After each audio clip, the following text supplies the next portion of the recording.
Now, let's say it plainly. There has never been a president as corrupt as Donald Trump. There is no close second in our history. Now, that is a quote from Rolling Stone magazine. But a growing number of Americans seem to be agreeing. Flouting ethical rules, hardly new to America's presidency, even if some have been more exemplary than others. But most historians agree that the behaviour of chief executives has grown noticeably worse since the early 1970s and the heyday of Richard Nixon. For Trump, accused of pushing the limits. Of course, let's talk now to our international affairs commentator, Doug Herbert, who joins me here on set. Doug, more and more, critics are calling Trump the most corrupt president ever. Why? Yeah, and I'll give you, because he's perhaps the most corrupt president ever, sort of objectively speaking, look, historians, ethical watchdogs, politicians, including some in his own Republican Party, looking at this presidency, and to pick up Rolling Stone's commentary, which he cited, saying essentially Donald Trump is treating the presidency like his own personal ATM machine, that is a bank cash machine, using it to both line his own pockets, enrich himself and his family members, and to offer all sorts of things, from pardons, making policy decisions, offering government appointments, you name it. In return, if you have enough to pay for the privilege, you can get just about anything from this administration. That is more and more the perception based in the actual acts.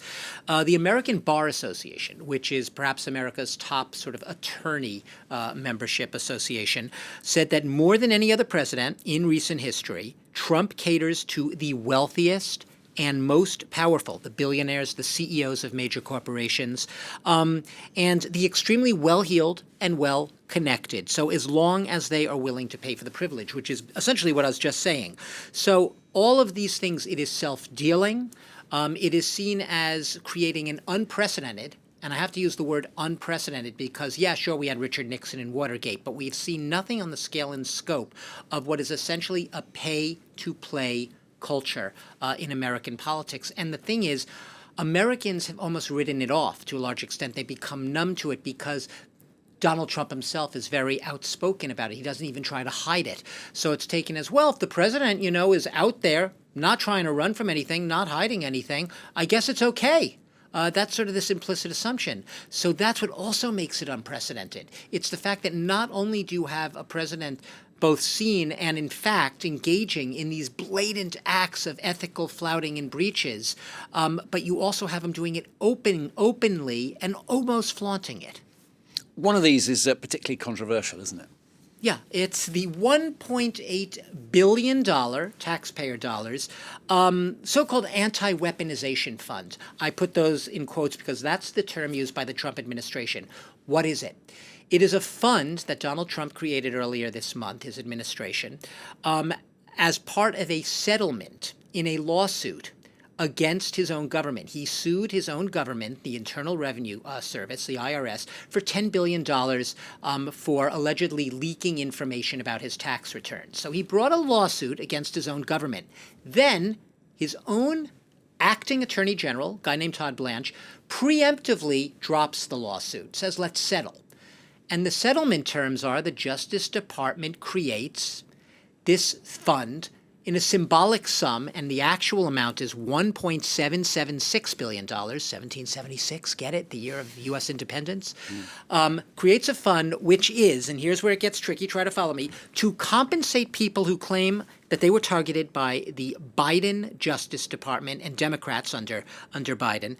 What the critics say is it's essentially this fund, a slush fund. Let's use the term slush fund, and that it is funneling taxpayer money to President Trump's allies. And perhaps most horrifically for the critics of this fund, and there are more and more of them, it is a brazen misuse of the Justice Department to do Trump's political bidding, that the money could potentially go to, ready for this one, could potentially go to the January 6th rioters. That is, the men, mostly men, who ransacked the U.S. Capitol building, violently attacked the police officers trying to defend it. They could get the money because they are perceived as politically persecuted people under the Biden administration. You can imagine it's raising eyebrows. There are lawsuits being brought against this fund, namely one of them by the police officers themselves, the Capitol police officers. But even Republicans have raised eyebrows at this. And I will note that it comes alongside another major developing scandal, which is the stock trading.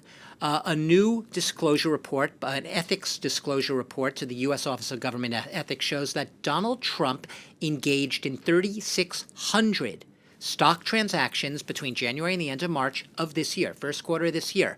3,600. That's about 60 a day. You say, so what, Doug? You're allowed to engage in stocks. And you're right. Presidents are not banned from playing the stock market. They can do stock transactions, but they're also subject to personal disclosure. And it's the nature of Donald Trump's transactions. Although he says that these are not his personal trades and they're being done by a third party, they are all involving, almost all of them, big tech, big AI companies. You see the names of Intel and Palantir and Microsoft all popping up among them. And they just happen to have some suspicious timing because Donald Trump has made massive gains, up to $750 million by this ethics report estimation. Gains because he bought these stocks suspiciously, the critics would say, just before major announcements brought by his administration, such as the announcement to let NVIDIA, one of the world's biggest, most prominent chip makers, if not the biggest, sell its advanced AI chips to China, a policy decision by the Trump administration. Lo and behold, just before that, there had been a big NVIDIA trade. So it's not just one, it's not just two, it's not just three, Stuart. Again and again, a series of these suspiciously timed transactions that critics say are now worthy of, and more than that, need to be investigated. You use the phrase that some people are raising eyebrows before, Doug. But what about the American public? I mean, how are they reacting to this? Yeah, good question, Stuart. I'll start with the Congress, because in Congress there actually is a bipartisan, meaning both Republicans and Democrats are sponsoring bills to, as they call them, to Restore Trust in Congress Act, which would basically ban public officials, congressional officials, from trading public trades in the type of stock transactions we've just been speaking about. Some want the president and vice president included as well. That's not for now included in the bill, but it could be. That's on Congress's level. You're right. What about the Americans? You know, Rolling Stone, going back to them, the editorial you cited, they basically said that Donald Trump is enriching himself by billions of dollars while ordinary Americans are struggling to make ends meet. Why aren't they outraged? Why aren't we seeing them taking to the streets against this corrupt president who ran as a champion of the ordinary American against supposedly, quote, corrupt elites? Why? Why aren't we seeing it? Partly it goes back to what I said to you in your first question, that he's normalized corruption to the point that many people are almost numb to it. They expect it of him. The needle has moved in what is deemed to be, oh, come on, it's Trump being Trump. He's still our champion. He's doing what's best for us. We trust him at the end of the day. So yeah, there's this real disconnect, Stuart, between what I was saying, the lawyers, the ethical watchdogs, even a lot of politicians now in Congress and beyond looking at this and saying, this is the most corrupt president in history. This is horrific. Something has to be done about it.